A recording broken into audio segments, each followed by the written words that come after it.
Good morning, mathematicians. We're looking at lesson 21, multiplying more decimals, and we're going to explain why expressions are equal, and we'll find the value of the expression that we are going to explain. So the first thing that we're asked to do is to explain why 2 and 5/10 times 6 and 4/10 can equal 25 times 64 times 1/100th.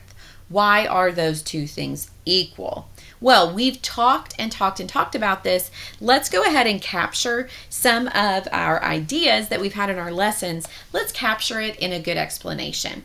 So the first thing that we could think about is this idea of 2 and 5/10. We know that 2 and 5/10 is equivalent to 25 times 1/10, right? That we know to be true. Now, we also know this to be true, that 6 and 4/10 is equal to 64 times 1/10. Now, if that and that are true, then what is also true, so I'm going to say so, what is also true is 2 and 5/10 times 6 and 4/10 can be equal to, let's put this in parentheses, 25 times 64, because that relates back to those equivalent statements that we just made, times, and now we're not going to multiply these by 1/10, but we actually have 1/10 for the 25 and another decimal value for the 64, so we actually need two decimal values here. That's going to be times 1/100th.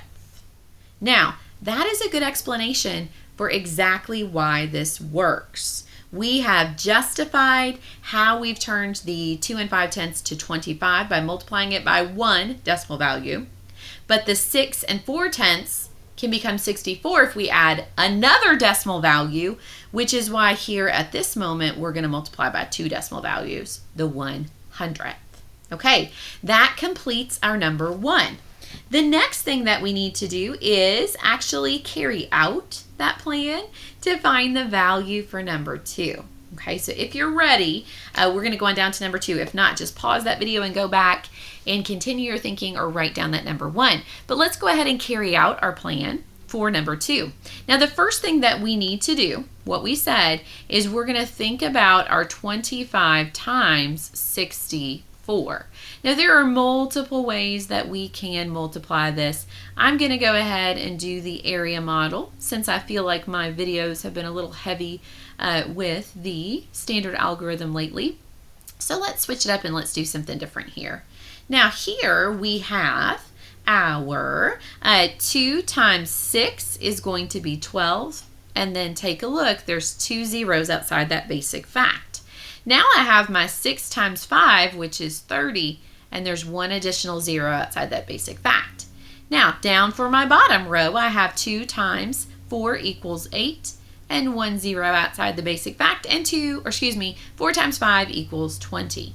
Now, let's add our rows. For my top row, I have 1,500. For my bottom row, I have 100. Now, that gives me a total here when I add those together of 1,600, right? Now, I know, let me go back and let me fill this in. I now know that 25 times 64 equals 1,600, okay? Now, what we did in our statement before is we said that we could take 25 times 64 and then multiply it by 1/100th, because we really needed one decimal value for the 25 and an additional decimal value for the 64 to take it to both of those having tenths places, right? So I know that 25 times 64 gave me that 1,600, but now when I multiply that to have a hundredths place, I'm going to rewrite my digits, but I'm going to give them the correct value. I need two decimal values. So my decimal is going to lie right here. So I now know that my answer to this question is going to be 16. Let's rewrite that down below for the sake of clarity. I know that 2 5/10 times 6 4/10 equals 16 wholes. I could report the 0 in the tenths and the 0 in the hundredths or not because we know that those equal the same thing. But sure enough, we have created a plan and justified a plan in number 1. Then in number 2, we carried out our plan and we got to our final answer of 16 wholes.